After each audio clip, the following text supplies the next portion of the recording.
The characters and events depicted in this podcast is for mere entertainment. Any similarity to actual persons, living or dead, or going through their third surgery is purely coincidental. Listen at your own risk.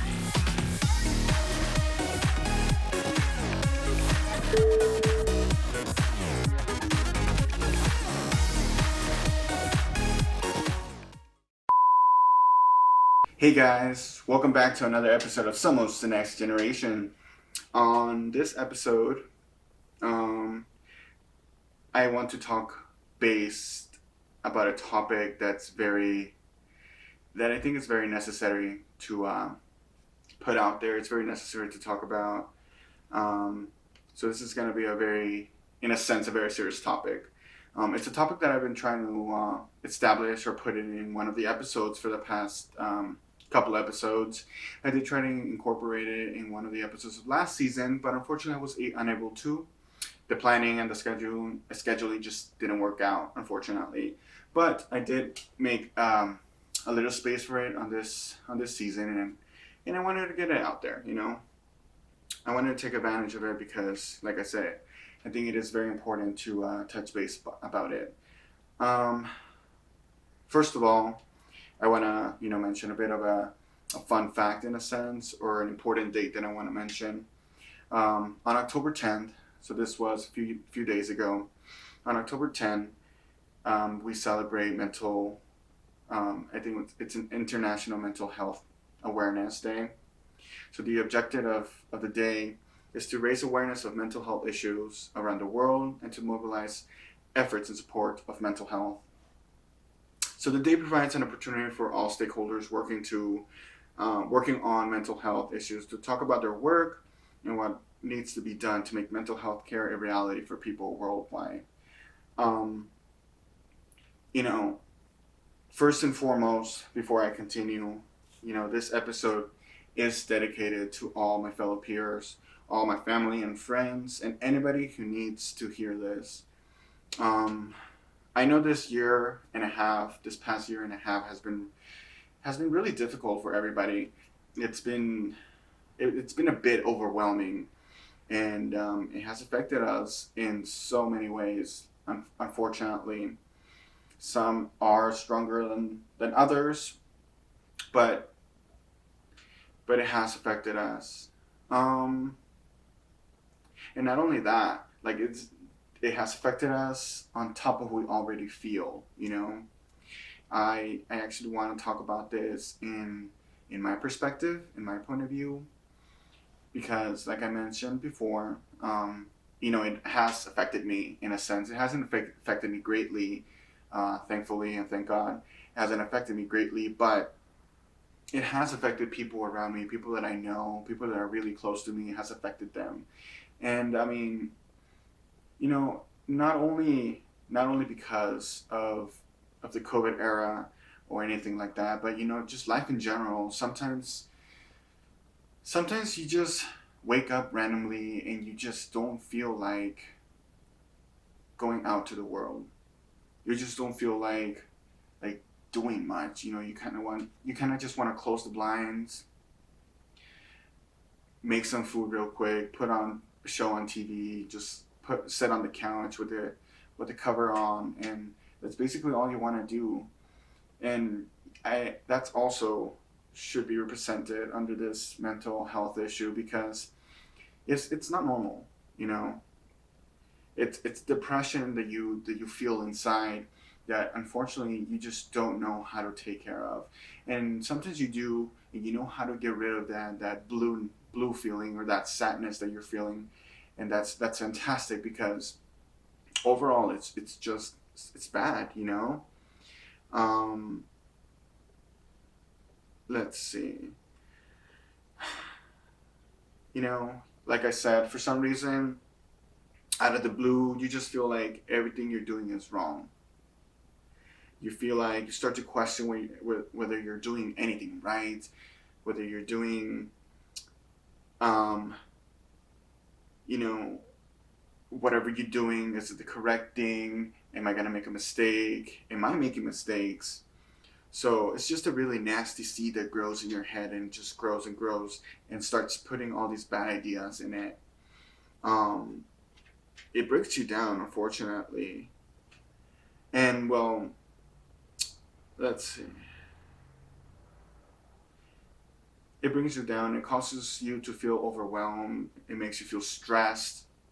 It makes you feel like a failure, and it makes you feel alone. Unfortunately, you know, you begin to question, and you get really, really dark questions in your head, really dark ideas. Like you begin to question, if I were to be gone today, if I were to stop existing today, what emptiness would I leave behind? These crazy ideas rush into your head and make you think all these negative things, and that's not healthy. That's not good, unfortunately.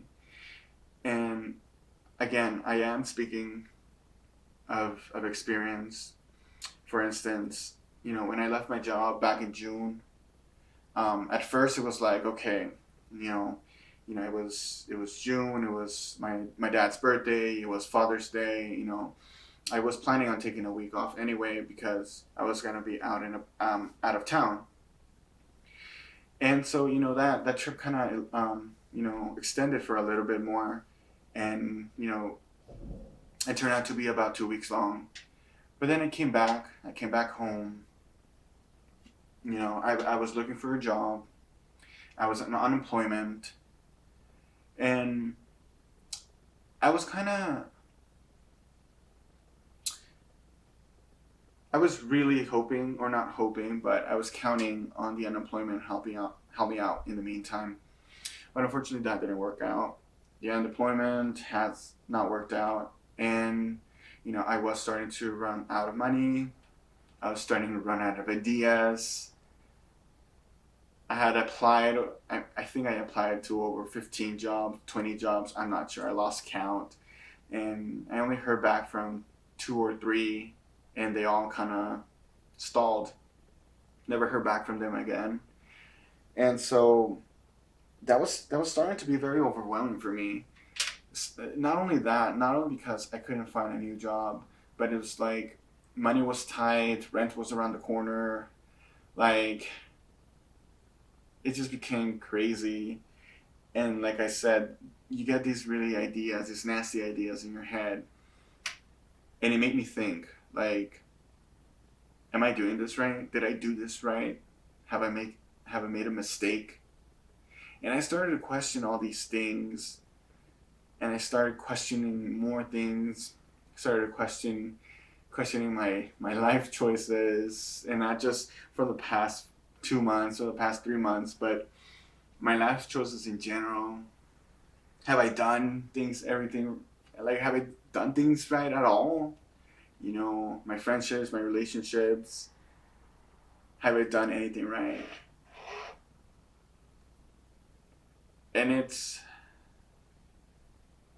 a gloomy feeling, unfortunately.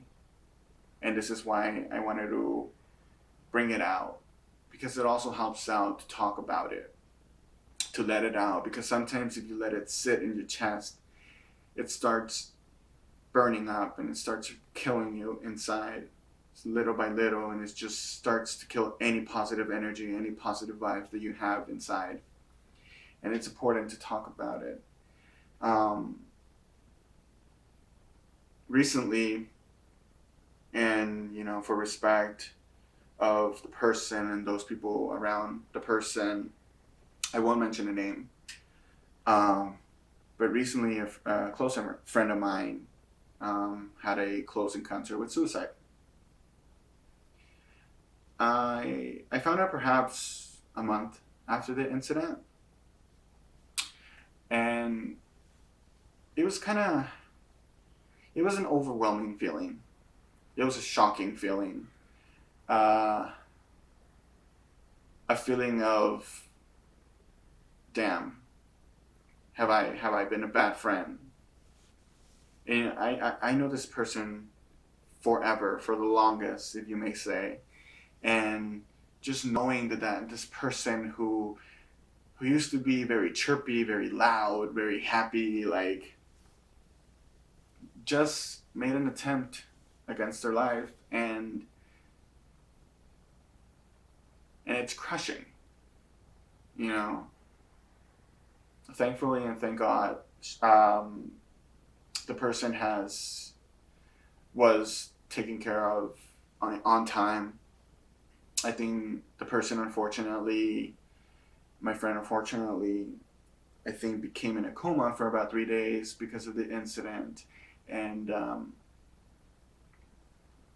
you just start to think, like, life flashes before your eyes, and like, what is it that drives you to do that? I mean, obviously, it's what you would call a $1 million question. Like, what makes you do that? Life is pretty overwhelming. Adulting is pretty overwhelming. As much as we joke about it, if somebody would have told me that adulting was gonna be this hard, I would have rather not grow up. Um, so adulting or life in general is hard, and I just finding out that your friend, this happened to your friend, like, it makes me realize, am I a bad friend? Eh, maybe I am. I'm really bad at reaching out. I'm a fantastic listener, but I'm really bad at reaching out. Maybe, maybe that was my issue, or that was my problem. I didn't reach out. I, you know, my friends usually text me when they're having issues with their partners or whatever. They have some drama going on, and so they reach out. And so, for about a month and a half, 2 months, they hadn't reached out. So I was like, okay, well, these people should be happy. They should be doing well. And I think that's one of the things that we should really think about. That no matter what, you should always reach out to the people you care about, to your fellow peers, to your friends, anybody, your family. You should always reach out whether they're happy, because you might not know or might not realize that the smile is just there as a facade, and you never know, or you don't know what's going on through their head. Some people struggle a lot more to let out emotions, and I myself struggle to let out my emotions. I'm not really the type of people to share my emotions to anybody. I try to be like, any deep feelings, my romantic feelings, my sad feelings, my fears, those kind of things. I don't like to share them to anybody. I can share that I'm having fun, because I think that's easy and that's more comfortable to share. But some people do have a harder time to express their feelings and express what's going on in their heads, and it's important to reach out also. If you feel like there's this little bug or this little thing talking to you in your head and telling you all these things or to do these things, like, don't, like, reach out to your friends, reach out to a family, even your partner, if you have to. If you trust your partner, this is why you chose your partner. Reach out to them, talk to them. Like, mental health is a serious problem that honestly nobody takes seriously. You know, being we have all felt all these feelings this past year and a half, and like I said, this just adds on top of what we already feel. All the stress, the economic stress, the social stress, the laboral stress. Like, this just adds on top of it, and it's not healthy. It's a crazy feeling, to be honest.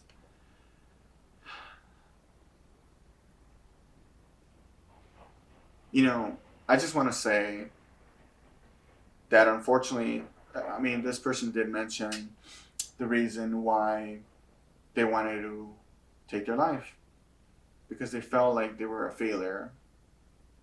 They felt like they were a disappointment. And, you know, I just want to say to you, if you're watching this, like, you're not a burden. You're not worthless. You're not a failure. You're not weak. And you're not a lost cause because you're not alone. Whenever you feel like a failure, and believe me, I think it has been so many times that I felt like a failure. I failed in so many things that it has, it becomes overwhelming. I mean,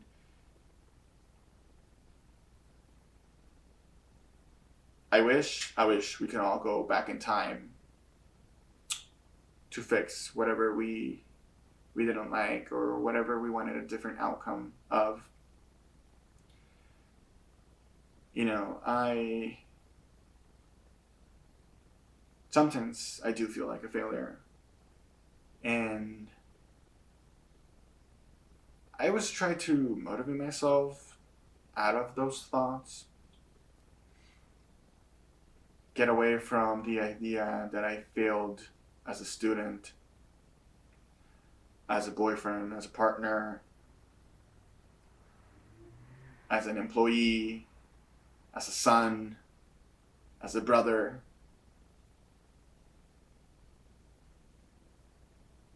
And it's tough, So I wanted to make this.